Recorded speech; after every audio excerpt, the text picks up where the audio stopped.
Hello and welcome back. Today we're going to look at a new part of the mod I've been working on where we say something in CK3 is terrible, we're making it better. And yes, I said where because this time I actually got the help of the great modder, Dambra. He's working on his own project, Pax Romana, which I will link in the description. But hey, I am so excited for what we did today. It was mostly him. He did most of the work.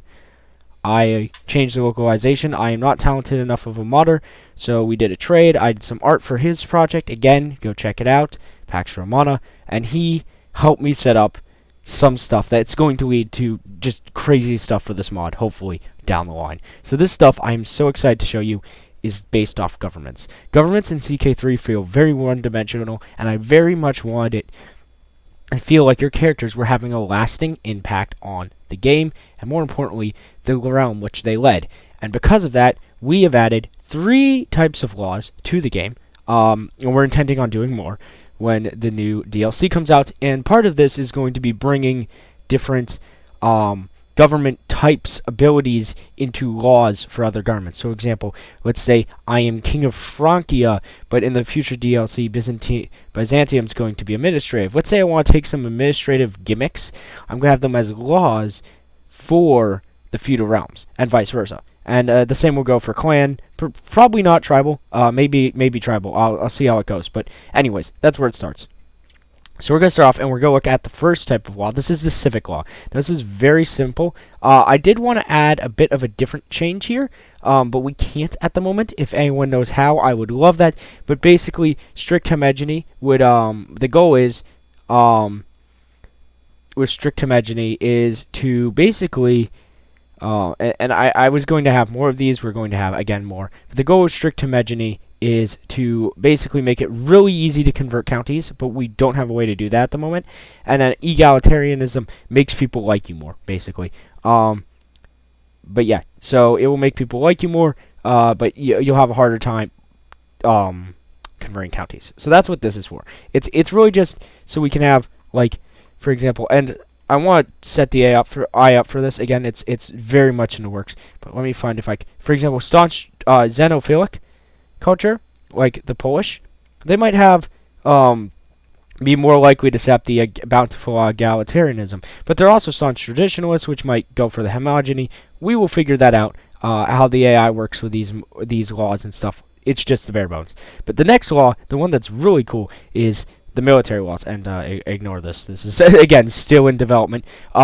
We have levies. This is the most basic military law. Now, the cool thing about this is the screen, which is going to allow you to implement different laws from, say, the administrative government, etc.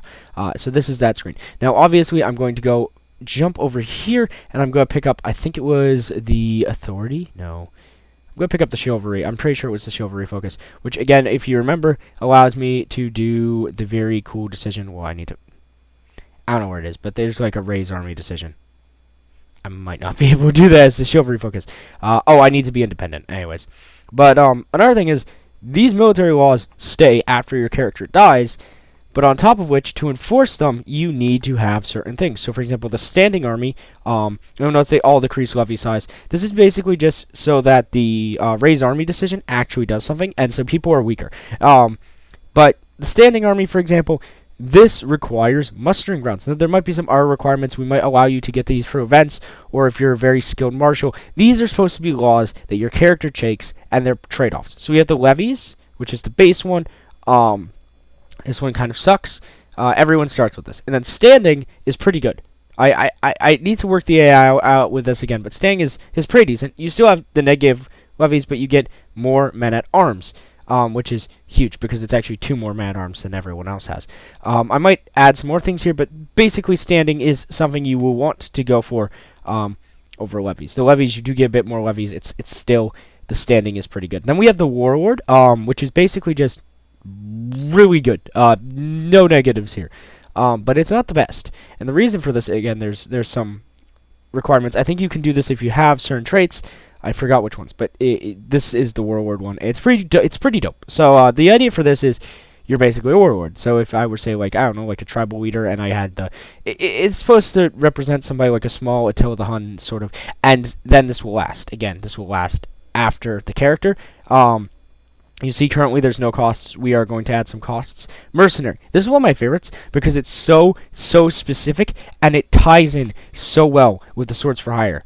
Because, yeah, this one's just great. I love this. This one is a very niche one, but it's a very powerful one. And what's interesting is this stays with your government. So if I choose this and then switch to a different culture type, this stays. And I can change back to levies or whatever. And then my personal favorite, which is not working for some reason, but is the champions.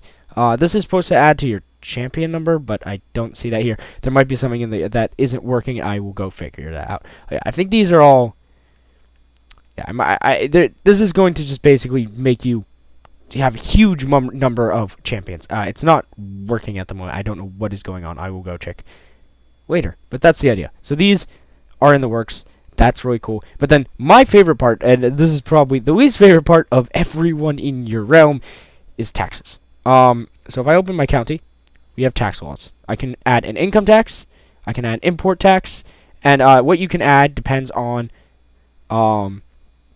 what you have. But then if I open this county, we see coastal tax increase. We should see the R one. I don't know where it is, but but yeah, there's basically. Do I have the income tax? I don't know. These might not be working fully, but this is one of my coolest things, in my opinion.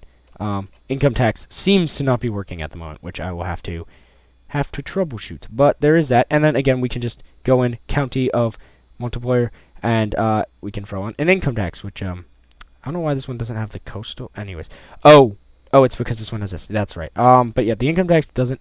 Oh wait, no, it is working. Oh, it's only on cities. I forgot about that. So yeah, the income tax, and then we have here, we can just throw in a bunch of taxes. Now these do have requirements to throw them on, as you can see, cattle tax. There's a bunch of these. I do intend to add more. I don't know if we could even add anything to this. We can't. Yeah. So some counties at the moment can't be taxed. And so that's what we're adding here. We're adding lots of different things. So taxes, government, and we intend to make this so that it's more full and it can basically allow you to have modular governments. This is the goal. Yeah, so I will see you all next time, and hopefully by next time I show you some stuff, we'll have some stuff more refined and all that. Anyways, bye!